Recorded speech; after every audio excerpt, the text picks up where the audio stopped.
예, 다음 순서는 정치권에 쏟아진 말들 정리해봤습니다. 썰픽인데요. 오늘 강지영 아나운서가 먼저 소개를 하도록 하겠습니다. 네, 썰픽입니다. 먼저 3위부터 만나보시죠. 국민들 심각하게 안 보는 듯 우상호 민주당 총괄선대본부장 이재명 후보의 배우자 김혜경 씨의 과잉 의전 논란을 이렇게 말했습니다. 국민들께서는 부적절해 보이나 그전에 나왔던 여러 가지 사건들과 비교해 볼 때 그렇게 심각하게 보시지는 않는 것 같다. 국민의힘에선 어느 나라 국민을 말하는 거냐며 해당 발언을 강하게 비판했습니다. 우상호 본부장, 국민들의 생각 맞게 짚은 걸까요? 이 보시죠. 윤석열보다 이재명 인정. 지난밤 민주당 이재명 후보와 김종인 전 국민의힘 총괄선대위원장의 비공개 회동이 있었다고 하죠. 이를 두고 송영길 민주당 대표 이렇게 말했습니다. 우리 이재명 후보에 대해서 긍정적 생각을 가지고 계시고 윤석열 후보에 비해서 이재명 후보가 잘 준비되어 있다는 것은 인정하는 것 같습니다. 다만 오늘 오전에 진행된 인터뷰라 아직 후보에게 직접 이야기를 듣지 못했다고 했는데 오늘 영끌 인터뷰에서 송영길 대표와 전화 연결 준비되어 있으니 뒷이야기 들어볼 수 있을 것 같습니다. 이리 보시죠. 국회가 뜻 모아준다면 국회 예결위에서 올해 첫 추경안 심사가 시작됐습니다. 모아준다면 그 뒷얘기 이어서 들어보시죠. 김부겸 총리의 말입니다. 이제는 국회와 정부가 보다 솔직하게 터놓고 국민을 최우선으로 생각하면서 이 문제를 풀어야 할 때라고 생각합니다. 국민을 대표하는 국회가 뜻을 모아주신다면 정부는 합리적인 방안을 도출하는 데 최선을 다하겠다는 말씀을 드립니다. 해당 발언을 두고 김 총리가 추경 증액 가능성을 시사한 것 아니냐라는 해석이 나왔는데 홍남기 경제부총리는 여전히 일부 미세 조정은 가능하겠으나 두세 배 대폭 증액은 어렵다며 확고한 반대 입장을 강조했습니다. 여러분이 픽한 오늘의 썰 무엇인가요? 예, 오늘부터는 썰픽을 조금 다르게 운영을 합니다. 지금까지는 이제 강지영 아나운서가 브리핑을 하면 패널 등과 알아봤었는데요. 오늘부터는 임종주 전문위원과 함께 주제 하나를 정해서 깊이 파보도록 하겠습니다. 임종주 전문위원은 이제 과거 이제 정치부장을 역임했고 워싱턴 특파원을 지냈고 지금 JTBC 보도국 전문위원으로 있습니다.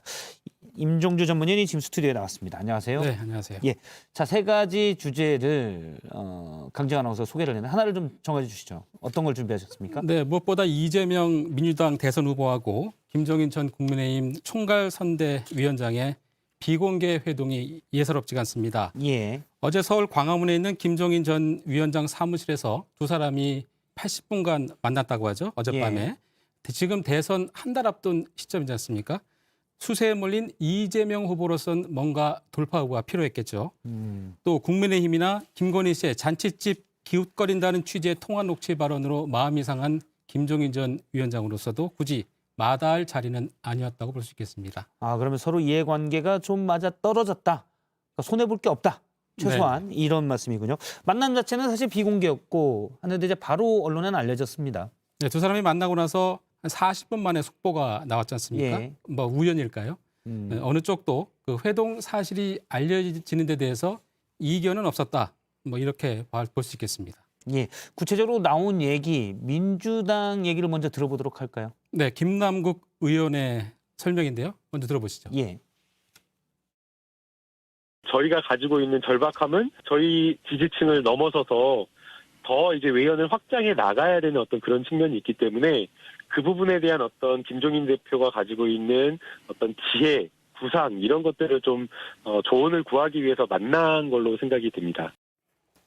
예, 조언을 구했다. 일단 뭐 조언을 구하고 이 부분은 이렇게 해야지라고 이재명 후보가 생각할 수도 있겠지만 더 원하는 건 사실은 김종인 전 비대위원장이 이재명 후보 뭐 지지 선언을 해준다든지 캠프에 합류해준다든지 이런 거 아니었을까요? 뭐 회동 시간이 80분이니까 여러 가지 얘기가 오갔겠죠. 김종인 전 위원장은 오늘 기자들과 만나서 회동에 대해서 이렇게 설명을 했습니다. 특별한 얘기는 없어서 할 말은 없다. 관심 가질 필요 없다. 이렇게 일단 선을 그었습니다. 그런데 어제 회동에서 최재천 전 민주당 의원이 유일하게 회동에 배석을 했다고 하지 않습니까? 이분 김종인 전 위원장과 매우 가까운 사이입니다. 김종인 전 위원장의 조부가 아시는 것처럼 고 김병로 전 대법원장이고요. 8년 전 50주기 추모 행사 때 유족 측의 초청도 최 전 의원이 받은 예. 인물입니다. 2016년 총선 때는 당시 민주당 비상대책위원회를 이끌던 김종인 전 위원장과 국민의당 간 야권 통합 추진 밀사 역할을 했다는 걸로 지목되게 됐습니다. 물론 본인은 예. 당시 부인을 하긴 했습니다. 지금 국민의힘은 물론 민주당 내부에서도 김종인 전 위원장뿐만 아니라 안철수 국민의당 후보와 김동연 새로운 물결 후보도 모두 끌어안아야 한다. 이런 얘기가 계속 나오고 있습니다. 일단 뭐 중도로 외연을 확장하는 데 있어서는 중도 이미지가 강한 분들을 끌어안는 거 이것만큼 효과 좋은 게 없겠죠. 혹시 뭐 다른 후보와의 단일화랄지 이런 큰 그림까지 거론됐을 수 있을까요? 네, 국민의힘 측도 약간 예민하게 반응을 하고 있습니다. 국민의힘 측은 이재명, 김종인 회동이 확대 해석을 일부러 만들려는 이벤트다. 이렇게 의미를 내서 축소를 하고 있습니다. 그런데 정치는 생물이라고들 하지 않습니까? 예. 지금 그 후보 등록 엿새 남았고 민주당 내부에서 뭔가 움직임이 시작된 거는 분명해 보입니다. 예. 알겠습니다. 오늘 뭐 여야 모두 약속이라도 하듯이 오늘부터 물론 이제 숫자가 있잖아요. D-30 이 숫자가 있긴 하지만 단일화 얘기가 많이 나왔었는데 이것도 좀 연관이 있을까요? 어떻습니까? 네, 그렇습니다. 약속이라도 한 듯 우선 국민의힘 윤석열 후보가 오늘 단일화 배제할 필요가 없다. 이렇게 예. 언론 인터뷰에서 공개적으로 얘기를 했지 않습니까? 어젠 원희룡 정책본부장이 단일화 할 때라며 군부를 짚었고 권영세 선대본부장은 처음엔 아니라고 했다가 가능성 열려 있다. 이렇게 입장을 바로 바꿨습니다. 민주당 이재명 후보나 국민의힘 윤석열 후보 모두 큰 그림 그리기에 들어간 모양새입니다.